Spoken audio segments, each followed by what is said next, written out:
নজর রাখবো পরবর্তী সংবাদে। বন্যায় ক্ষতিগ্রস্তদের সাহায্যার্থে এবার হাত বাড়িয়েছেন ত্রিপুরা ক্ষেতমজুর ইউনিয়ন এবং তারা উদ্যোগ গ্রহণ করে কার্যত যারা ক্ষতিগ্রস্ত হয়েছেন তাদেরকে ঘর পুনর্নির্মাণ এবং কৃষকদের জমি পুকুর এবং জলাশয় ক্ষতি হওয়ার ফলে ক্ষতিপূরণের দাবিতে এবার বিক্ষোভ মিছিল করেছেন।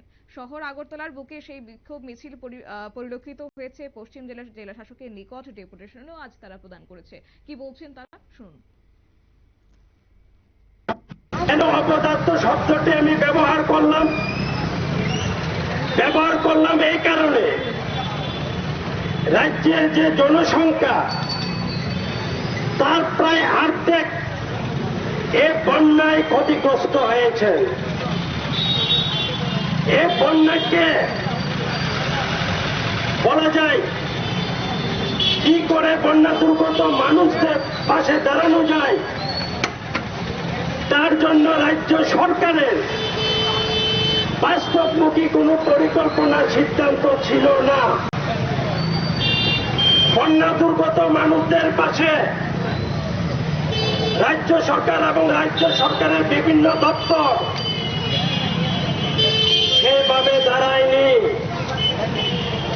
বন্যায় শুধু জনসংখ্যার অর্ধেকই ক্ষতিগ্রস্ত হয়েছে, বিষয়টা এরকম নয়।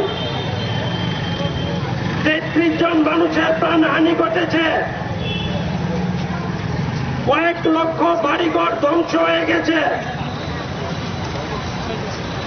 চাষযোগ্য জমি নষ্ট হয়ে। আপনারা শুনলেন ত্রিপুরা ক্ষেতমজুর ইউনিয়ন পশ্চিম জেলা কমিটির তাদের সদস্যদের বক্তব্য এবং তারা আজ বিক্ষোভ মিছিল করেছেন এবং এই বিক্ষোভ মিছিলে তাদের মূলত দাবি দেওয়া যে বন্যায় ক্ষতিগ্রস্তদের যাদের কাজ, খাদ্য, ঘর পুনর্নির্মাণ এবং কৃষকদের জমি, পুকুর এবং জলাশয় ক্ষতি হওয়ার ফলে তাদের দাবি দেওয়াকে কেন্দ্র করে আজ তারা সারা জাগানো বিক্ষোভ মিছিল করছে। সংবাদ আপাতত এই পর্যন্তই। পরবর্তী আপডেটের জন্য চোখ রাখুন শুধুমাত্র নিউজ ভ্যানগার্ডের পর্দায়। নমস্কার।